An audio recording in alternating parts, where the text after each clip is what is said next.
Houve uma interrupção aqui, né? Foi bem, então houve uma interrupção aqui. Vamos voltar aqui de novo.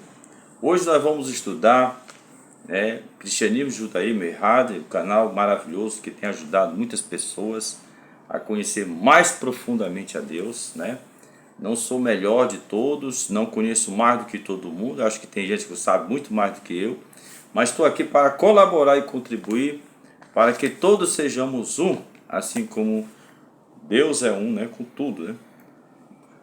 O estudo de hoje da revista da Escola Bíblica aqui, né? As Promessas de Deus, é na lição número 5, que foi estudado no domingo passado, né? Hoje é sábado. Nós vamos estudar aqui sobre a promessa de salvação, né? A promessa de salvação, tá certo? Essa palavra salvação, para quem não é cristão, ela é muito importante. Para quem é cristão, ela é valiosa. Mas para quem é judeu, é estranha. Salvação? Ele precisa de salvação? O judeu precisa de salvação? Aí você pergunta, mas por que é estranho para ele? Porque nós vamos estudar aqui, vamos entender isso aqui. Mas a gente vai usar aqui o livro dos evangelhos, onde lá fala de judeus, né, que viviam no ambiente judeu e eram seguidores de Jesus. E o próprio Jesus também, seguidor de Jesus, vai falar sobre o assunto. Qual é o texto aqui, Áureo? É de João 5,24. Veja João 5,24, que diz... eu vou pegar essa outra revista aqui para deixar bem claro para você, tá vendo? João 5,24, tá? Na verdade vos digo que quem ouve a minha palavra e crê naquele que me enviou tem a vida eterna e não entrará em condenação, mas passou da morte para a vida. Aqui não tem a palavra salvação, não tem. Não, essa palavra ela está em muitos textos, mas assim, Jesus não usa essa palavra nesse texto, salvação. O texto aqui é vida eterna, né? A vida eterna, né? E ele fala assim, quem crê, quem ouve a minha palavra dele e crê naquele que me enviou, aí já está se referindo ao Pai, a Hashem, o Pai, o Todo-Poderoso, né? Tem a vida eterna. Você nota, observe bem. Tem que crer naquele que o enviou. Isso todos os judeus creem, no Hashem, mas tem que crer também nele, porque ele foi enviado por Deus para ser mensageiro de Deus. Um reconhecimento do papel dele diante de Hashem. Quando você tem essa harmonia, eu creio em Hashem e creio também em Jesus que ele o enviou. Então essa conexão gerará em você, em mim, em nós, a vida eterna. Vai gerar? Ele diz assim, tem a vida eterna. Tem a vida eterna. E não entrará em condenação. Existe uma condenação. Quando você não reconhece Jesus, né, o judeu, Messias, filho de Davi, se você não reconhecer ele como aquele que era o prometido e enviado por Deus, você estará sob condenação. O texto é claro. Há uma condenação. Então, mesmo que você seja judeu, mesmo que você seja circuncidado, mesmo que você chegue a Torá, mas se você não reconhecer Jesus, não é o Jesus dos cristãos, é o Jesus de Nazaré lá do primeiro século, né? Porque Jesus não é dos cristãos. Os cristãos têm esse nome porque significa ungido, da palavra Machias, grega, né? Porque tem que fazer essa separação. Jesus é o Senhor dos cristãos, é verdade. Mas a origem de Jesus não é dentro do cristianismo, mas é dentro do judaísmo. Tá? É lá que se desenrola a história desse homem importante, onde há várias testemunhas, dentre elas 4 narram o seu evangelho, que nós reconhecemos, Mateus, Marcos, Lucas e João, reconhecendo este homem judeu, Jesus de Nazaré, que leva esse nome grego, né, Jesus, mas não é grego, tem hebraico também, mas não tem problema que chame grego. Reconhecer ele como enviado de Hashem, junto, dará a você direito à vida eterna. Então você vai entender esse assunto, nós vamos conversar. Verdade prática. Vamos ver a revista que diz aqui. Verdade prática. A promessa da vida eterna é a maior bênção divina para todos aqueles que creem em Jesus. Para todos aqueles que creem em Jesus Cristo, em português. Cristo, mas na verdade Jesus ou Machias. Seria a tradução mais correta? Para que os judeus possam entender. Jesus ou Machias. Tá certo? Vamos agora aos textos. Vamos aqui, o texto básico é João 3, de novo nos Evangelhos de Jesus. Vamos ver o testemunho de Jesus. 3, 14 ao 21. Tá certo?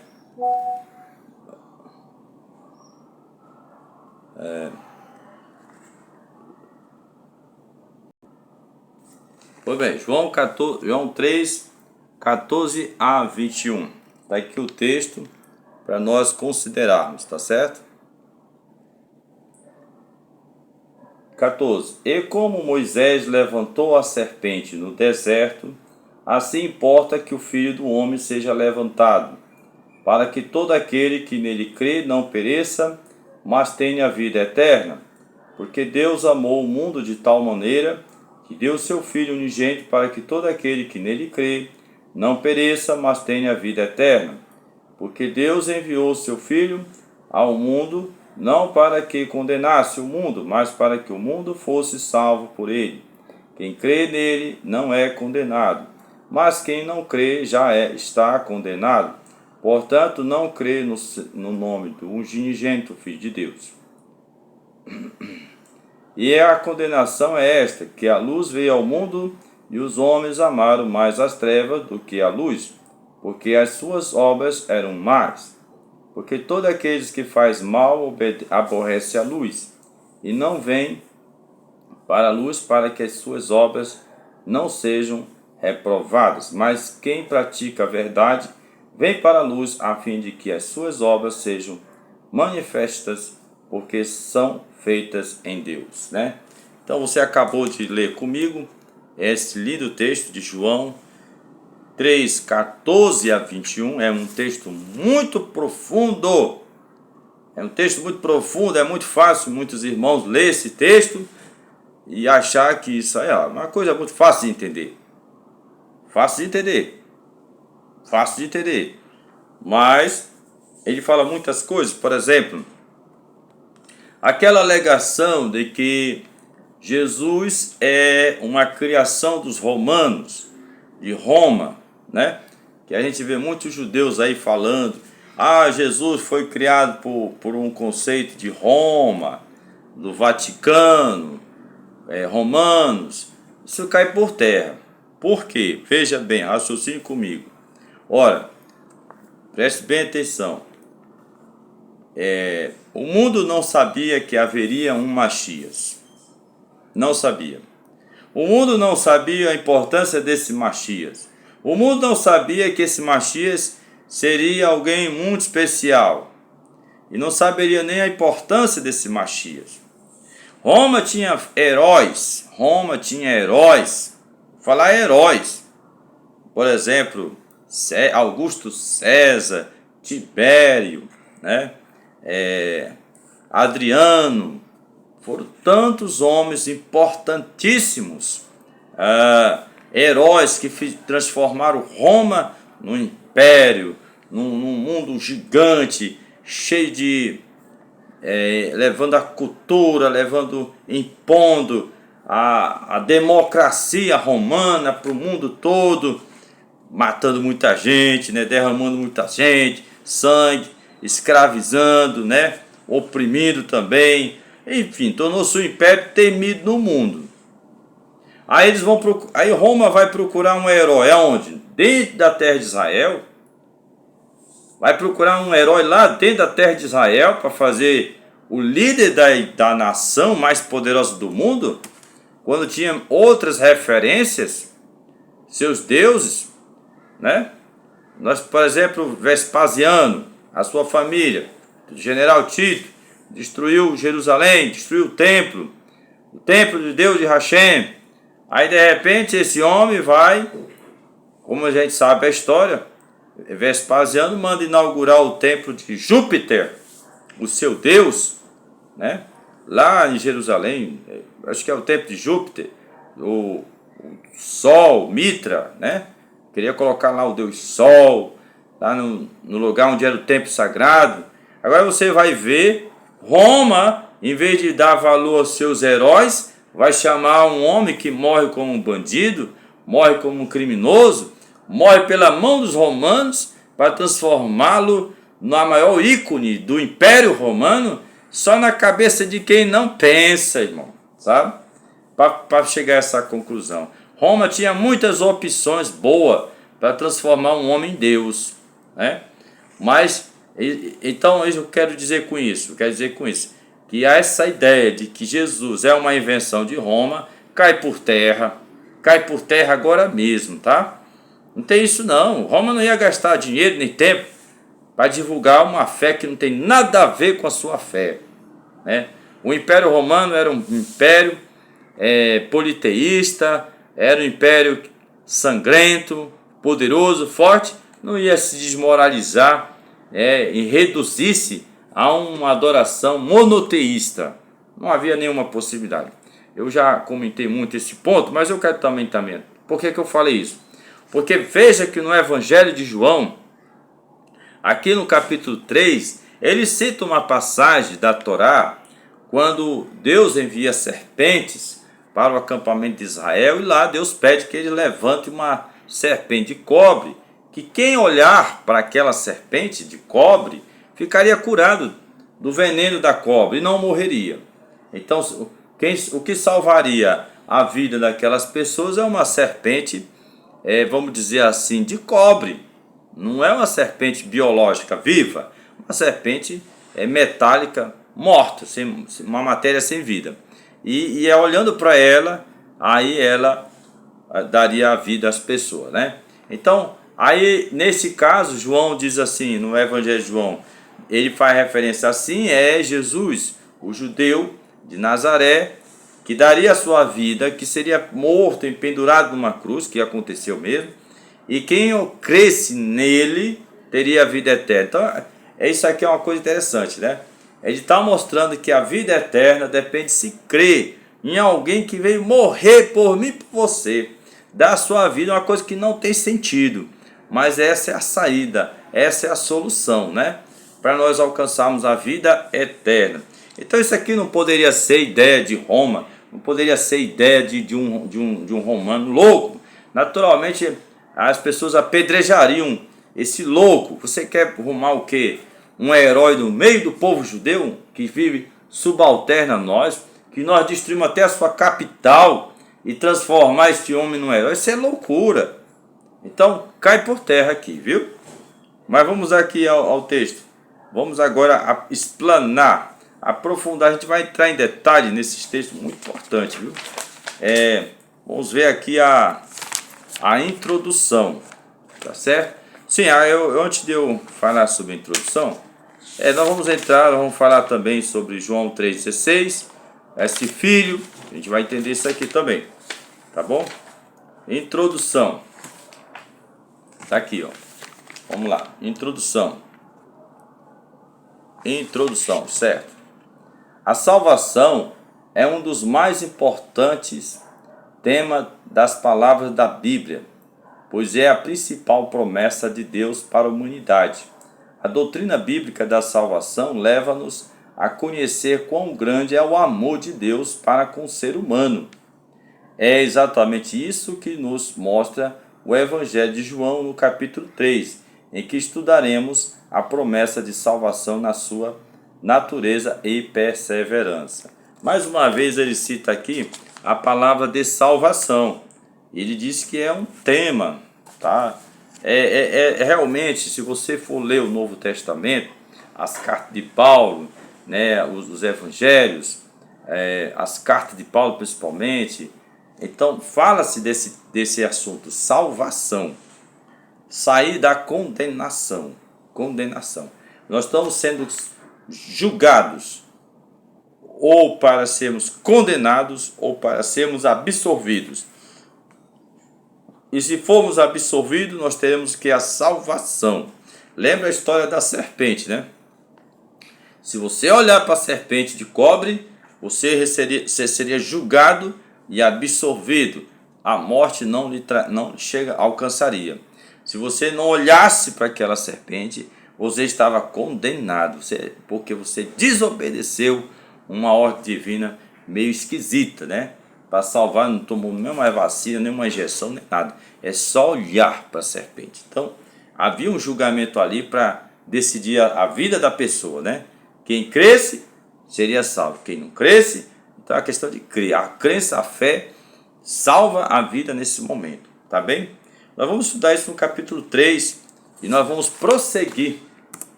Aqui na leitura a promessa de salvação. Vamos ver essa questão da promessa de salvação. Dá para ver aí?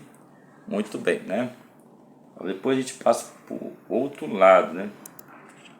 Bom, vamos lá. Uma maravilhosa salvação. A leitura bíblica em classe nos lembra a passagem bíblica do Antigo Testamento, em número 21, 4-9, que trata de um ato simbólico em que a cura física seria uma realidade para quem olhasse para a serpente de bronze no deserto e teria a maldição removida da sua vida. Semelhantemente, o sacrifício de Jesus na cruz do Calvário proporciona redenção para a alma carente de salvação, né? Vamos agora passar para essa parte aqui, né? Alma carente de salvação, né? Tá bem? Tá. Ok.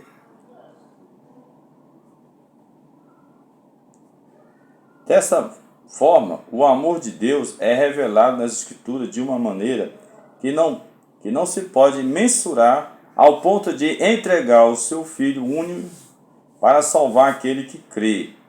Essa preciosa promessa traz duas realidades: a de que quem crê não será condenado, né? E de que quem não crê já está condenado. Logo, a salvação é um maravilhoso presente de Deus para todos os que creem em seu Filho. João 3,16, ele tem assim a coragem, né? A coragem de revelar ao mundo que Deus tem um filho. Vê? João 3,16 tem a coragem de revelar ao mundo que Deus tem um filho. Hoje no judaísmo é conhecido isso. Deus tem um anjo, um filho especial, um primogênito de toda a criação. Todos os judeus creem. Parece-me que, segundo a crença judaica, eu até falo assim, parece, né? Mas tudo indica que há um anjo, chamam até de Metratron, seja lá que for. Não é meu caso de eu entender bem esse detalhe. Mas há um anjo muito especial dentro da fé judaica, que é o primeiro filho, o anjo mais importante da criação. Tá? O primeiro filho de Deus, o primogênito, digamos assim, de toda a criação. E nós chamamos de... Aí sim, o livro de João fala em ele ser unigênito. Isso aqui é outro detalhe, tá bem? Filho unigênito. Então, isso aqui é uma revelação, que muitos de nós cristãos leem e não prestam atenção. Está sendo revelado que o Pai tem um filho primogênito, e ao mesmo tempo ele é unigênito, né? Unigênito. Preste bem atenção nessa expressão, né? E isso está em conformidade com a fé judaica. Não sei a questão de unigênito, mas eu sei a questão de primogênito. Seguindo o que aconteceu na terra, quando Deus fez seu primogênito, o homem, o primeiro homem, né? Ele foi sem dúvida seu unigênito, porque foi o único em que Deus criou, né, com suas mãos, né, diretamente. Ele fez ele da terra, tá? Esse é a primeira criação de Deus, uma obra direta de Deus. A partir daí, a mulher também foi uma obra direta da mão de Deus, mas veja que ela já vem de dentro de Adão, através da costela. Então há assim uma direção divina ali na formação da mulher, né? Que ela se torna a filha de Deus também, mas ela já não é mais a primogênita. E ela é gerada de dentro da carne de Adão, né? Então aí tem então Deus agiu nas duas coisas, sendo que a principal é o homem, a mão direta de Deus, da matriz da terra para o corpo total, né? Agora, a partir daí, você vai ver Adão gerando filhos, né? Gerando filhos e filhas. Então, Adão passa a ser, de fato, um unigênito. E Adão passa a ser o progenitor dos outros que vêm. Através de Eva, vem gerando um filho, 2 filhos, 3 filhos, e assim foi criando. Então, partindo desse princípio, nós podemos entender que este primogênito, este anjo celestial, esse primeiro filho de Deus, né? E unigênito, porque foi o primeiro unicamente gerado por Deus, através dele, né? Outros anjos estão sendo gerados por meio dele. Então ele passa a ser assim o pai de todos. Agora a questão assim, na terra a gente tem uma mulher para ter filhos. Agora no céu, até o que Jesus nos revelou, não existe o que a gente chama de sexo, né? Mulher, tem. Ele não disse que não tem mulher. Mulher que eu quero dizer fêmea, né? Espírito fêmea, mas tem espírito macho. Agora, a relação sexual humana não é igual não vou dizer, seria até duro dizer assim, relação sexual de anjos. Jesus cita numa passagem que anjos não têm relações sexuais, né? Está escrito na Bíblia, no nosso Evangelho. Agora, mas assim, de alguma forma, há uma geração de anjos e ele vem através do primeiro anjo. Por isso que o primeiro anjo é chamado de primogênito e unigênito, porque esse é o único gerado pelo próprio Deus, né? Agora, quando eu falo assim, quer dizer, Jesus foi gerado, Jesus foi criado, né? Aí confunde a cabeça de muitos irmãos que não creem que Jesus foi gerado, foi criado, né? Ele tem essa confusão aí, né? Mas eu quero dizer para você que para o mundo físico, veja, para o mundo físico, todos têm que ser gerados e criados. Então a existência do Filho de Deus, do Pai, neste mundo físico, ocorre através de uma geração, de uma criação. Ele passa a criar um corpo, uma casa para que seu filho venha habitar, né? Preste bem atenção. Todos nós saímos do invisível para o visível, né? Para o visível. Então Deus fez um corpo visível para este anjo e colocou a vida do seu filho primogênito dentro desse corpo, tá bem? Então você está vendo aqui a revelação de João 3,16 da existência do primogênito e do unigênito, né? Deixa eu ver aqui o texto que ele diz aqui, bem claro, vou repetir. Deus amou o mundo de tal maneira que deu seu Filho unigênito, viu? Para que todo aquele que nele crê. Agora você vai ver aí, tem que ter fé que este Jesus é justamente o primeiro anjo criado e gerado por Deus no mundo num mundo mais elevado do que esse que nós vivemos, tá certo? Então aí você vai ver que Deus dá por amor a este filho para um sacrifício. E aquele que crê nesse sacrifício, desse filho enviado por Deus, esse terá sim a vida eterna. Então é grande o mistério aqui. É grande, mas a gente vai aprofundar mais. Por isso que fala assim, uma maravilhosa salvação, né? É uma maravilhosa salvação. João 3, 14 e 15, né? Que eu acabei de ler aqui, né? Assim, a questão de Deus levantar aquela cobre, né? Aquela serpente de cobre, né?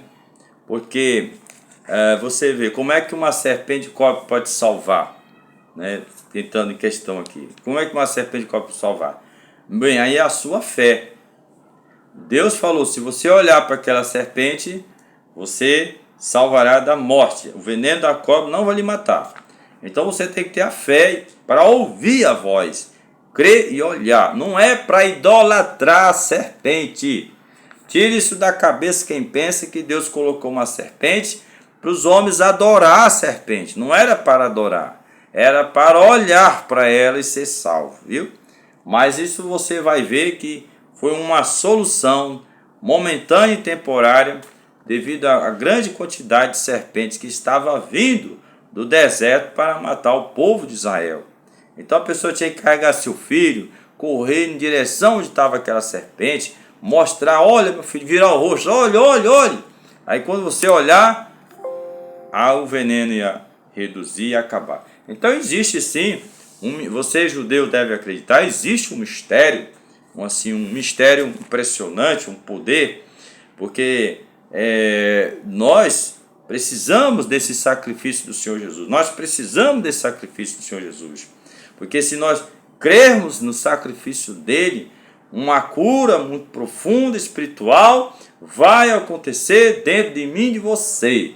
Você é judeu, você tem fé, você conhece Hashem, você adora Hashem, mas no momento que você reconhecer o sacrifício do Senhor Jesus, descrito aqui no texto de João 3,16, do 14,16, fazendo referência àquela serpente, ele quer dizer o seguinte: da mesma forma, hoje todos os judeus podem estar sofrendo uma morte espiritual, e uma vez que eles crêem no Senhor Jesus, crêem no sacrifício dele, essa morte paralisa e você vai ter vida de novo. Esse mistério acontece. Isso aqui é uma coisa impressionante, né? O mesmo que Deus fez no passado, nos dias de Moisés, Deus fez agora. Colocou diante de nós uma serpente cobre pendurado para nos salvar. E quem morreu pendurado foi Jesus. E essa morte do Senhor Jesus perdura até hoje. Até hoje nós vemos a cruz e está lá o Senhor Jesus morto. Temos que crer na morte, nesse significado dessa morte. Então uma vida nova vai nascer dentro de você. Viu? Da mesma forma, experimente, senão você vai morrer mesmo no deserto, vai ficar no deserto, morto, como todos aqueles que pecaram contra Moisés, foram picados pela cobra e ficaram seus corpos lá no deserto, tá? Porque não ouviram a voz de Hashem, não acreditaram em Hashem. E essa palavra de João 3,16, que diz todo aquele que nele crê, né? Isso não vem apenas de João, não vem apenas de João, está em Deuteronômio também, 18, 19, eu enviarei um profeta, aquele que ouvir, eu porei minhas palavras na sua boca, né? Então está lá escrito, da mesma forma, aplicando-se a Jesus de Nazaré, tá certo? E vamos prosseguir aqui para o próximo tema aqui, a obra de salvação. Mas eu vou deixar isso aqui para o próximo parágrafo, próximo vídeo, tá? Porque já tem 30 minutos, eu acho muito longo, 30 minutos, né? Vou dar aqui um fim.